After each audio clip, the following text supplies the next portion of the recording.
Makanya saya ini jenis kiai yang jarang istighfar. Ini bukan karena sombong. Saya ulang lagi, bukan karena sombong. Saya itu pengagum Sufyan Ats-Tsauri, itu di antara khasnya itu jarang berdoa. Ketika ditanya kenapa kamu jarang berdoa, selagi saya ngajar, kata beliau ini, selagi saya ngajar itu masuk hadis ala khulafai rahmatullah. Waman khulafau kaya Rasulullah alladzina yuhyuna ma amatahun nas min sunnati. Jadi kalau saya baca Bukhari, otomatis dapat doanya Nabi ala khulafai rahmatullah. Timbang kamu doakan nangis-nangis gak jelas mandinya, mendingan mulang gitu. Terus kedua, doa hamalatil arsy. Alladzina yahmiluna al-arsya man hawlahu yusabbihuna bihamdi rabbihim wa yu'minuna bi wa yastaghfiruna. Kita semua sudah diistighfari sama malaikat hamalatul arsy. Rasulullah juga wastaghfir li dzambika walil mu'minina wal mu'minat. Fastighfaru Rasulillah qad kafana wa fawqal kifayah, kata beliau. Artinya gini, kalau kangkang jarang istighfar jangan karena sombong, manfaatkan fasilitas ini gitu. Jadi semua itu jangan sampai kita ada istighfar karena jafatul qalb, karena qaswatul qalb. Enak lah kalau ada fasilitas gitu, ada fasilitas. Itu kalau saya pidato di depan Gus-Gus. Kalau di depan Habib berani, di depan Gus-Gus. Itu ada yang setengah beling, setengah ada alim, ada yang alim.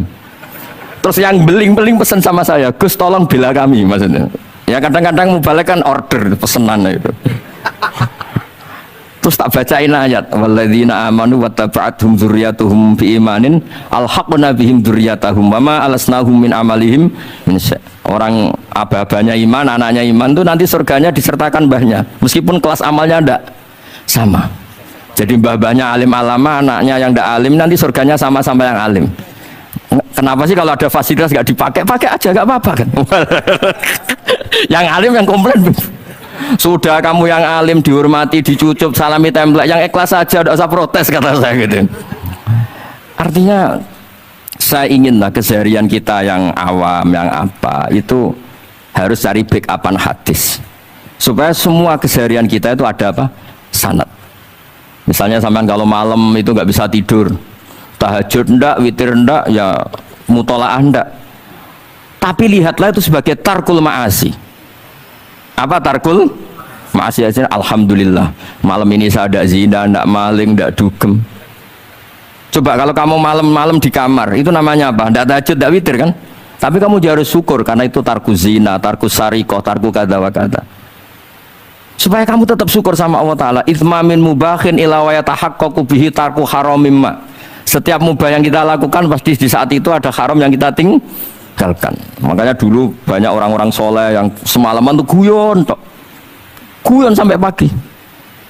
Bukan karena ingin urakan, enggak, karena mengalahkan setan. Malam itu godaan mungkin ingin ngintip siapa itu masih kuat sekali. Ingin nonton siapa itu kuat sekali. Terus setan dilawan dengan guyon. Ternyata setelah guyon tuh asik, tahu-tahu pagi dan rutannya selesai. Oh, itu setan bisa setruk melawan orang alim seperti ini. Karena nilainya tarkul masih. Meskipun dengan cara guyon, karena kalau yang cara wiridan itu calon wali, kalau yang nggak calon wali ya pokoknya tarkul maksiat. Maksud saya supaya harian kamu yang biasa-biasa saya ini menjadi luar biasa karena ada sanad. Ada apa? Ada sanad. Makanya dulu ulama-ulama itu kalau ngelawan setan itu pakai faroh, pakai seneng. Karena setan itu paling seneng kalau melihat orang mukmin susah. Kalau susah terus ngersulo, kalau ngersulo gugat kodok qadar. Disebut innaman najwa minasyaiton liyahzunal ladzina amanu. Jadi setan itu targetnya supaya orang mukmin itu resah. Kalau resah gugat. Pertama gugat orang tua. Ngapain sih jadi anaknya orang miskin? Jadi susah kita kan. Kalau yang nggak mulia ngapain jadiannya parman? Kalau saya Habib kan langsung mulia, kalau Gus kan langsung mulia. Gugat orang tua, gugat sana, gugat sini. Tapi kalau kamu sudah seneng, wajah pesek, welek, keriting, sawan ngira karuan. Kenapa nggak gugat siapa-siapa? Ya sudah, yang kebaik bi fadlillah bi rahmati fa bidzalika falyafrahu. Jadi saya ingin semua itu senang bi fadlillah bi rahmati, yang rileks, yang saya ini kalau nuruti capek-capek. Tadi malam saya di Mbah Mutamakin, tadi pagi hormat Sunan Kudus. Terus tadi naik pesawat, datang mandi langsung hormat. Kalau itu dihitung capek, capek. Tapi kalau dihitung senang ketemu Habib Jintan, ketemu jenengan, kesempatan seperti ini nggak gampang. Ya sudah selesai. Makanya ini latihan ya, latihan terus. Saya ulang lagi apa, latihan terus supaya Islam itu ada di semua sisi hidup kita. Saya pernah cerita, sering cerita di mana-mana itu. Ada wali itu istrinya cerewetnya bukan main. Oh itu semua muridnya sudah tak biayai kamu cerai, nanti tak ganti istri yang lebih baik lebih. Nggak mau nyerah alasannya apa? Ini wanita bahaya sekali. Kalau sampai dinikah orang lain, kasihan orang lain dapat musibahnya. Biar saya aja yang ngalami, kata wali itu. Jadi dia ada ingin, makanya ada juga kiai di santri buling di rumah teh. Santri ini nak pindah pondok, merusak pondok uang, mendingan pondok kuai. Jadi dia handle. Terus sekarang apa? Handle daripada merusak pondok orang lain, mendingan pondok saya. Jadi cerita-cerita seperti ini harus kita kaji supaya semuanya itu pakai sanad ilmu. Sama lihat di kitab Ihya itu ada bab-bab di Ajaibul Qalb, apa di bab apa Ajaibul. Di situ kayak apa Imam Ghazali memerankan orang-orang pilihan Allah yang menjadi gampang melihat keseharian. Misalnya gini, misalnya Islam zaman akhir kan katanya tantangannya banyak. Coba kalau baca ayat wa ya'ballahu illa yutimma nurah wallahu mutimmu nurih. Agama ini milik Allah, diurus oleh Allah Ta'ala. Islam ke Indonesia itu enggak ditunggoni Nabi. Nabi sudah intaqala ila rafiqil a'la. Kadang di kampung-kampung di Islam nomodin. Ya jalan karena ini agama Allah. Kita ditinggal-tinggal orang yang lebih baik ketimbang kita. Islam kita tunggui. Ya jalan, memang ini agama Allah yang ngurus Allah. Kamu tidak usah khawatir. Jadi seneng kita bukan karena dablek, karena yakin jaminan Allah Subhanahu wa Ta'ala. Jangan sampai kamu itu seneng karena dablek, karena arogan, jangan. Karena bidomanillah, yakin bidomanillah wa bikafalatillah. Seperti senangnya Sayyid Abdul Muttalib. Ketika Ka'bah mau dirubuhkan Abraha, ada penyerangan Abraha. Ini yang Mbah Mun sering cerita ini. Wah itu semuanya kalah. Terus takok, man sayyidu hadhil wadi? Siapa tuan di sini? Abdul Muttalib. Abdul Muttalib itu datang dengan wibawanya yang luar biasa. Abraha itu sampai bingung dia. Kalau duduk di singgasana dia disalahkan orang banyak.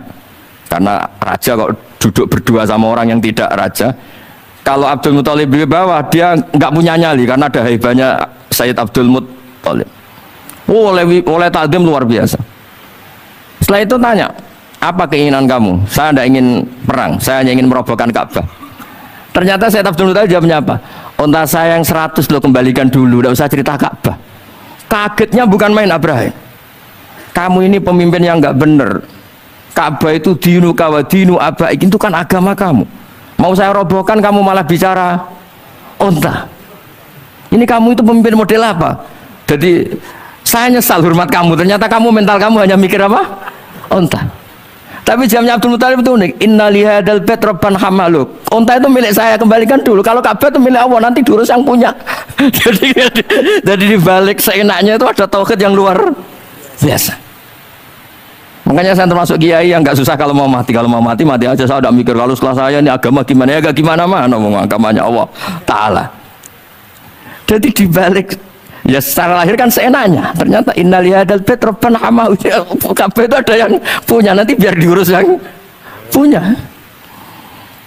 Nah maksud saya kalau jenengan ini kan insya Allah dablek semua. Kawin ya nggak mikir istri saya nanti makan apa, ya kan? Masa depan kamu ya tidak dipikirkan, warisan nggak punya apa-apa, nggak punya ya sudahlah. Bukan karena dablek, karena tawak. Nah, itu saja pokoknya saya ingin ngomong, pokoknya perilaku Anda keseharian itu jadi energi to'at, ya. Perilaku keseharian Anda ini jadi energi apa? Itu saja. Barokahnya kamu ngaji napa sanad. Itu dulu ada ulama miskin sekali. Itu tiap pagi datang ke gunung paling tinggi, terus dia duduk itu agak-agak angkuh itu. Siapa yang lebih raja ketimbang saya? Terus ditanya, kamu tidak raja kok merasa? Ukuran raja itu tidak ada yang berani nyurus. Di sini juga nggak ada yang berani nyurus saya. Lalu itu sudah bisa syukur sampai mati. Karena sekali dia kumpul orang, lihat orang naik Alphard ngeluh, lihat orang punya istri cantik ngenes, lihat apa ngenes, daripada gitu naik ke gunung.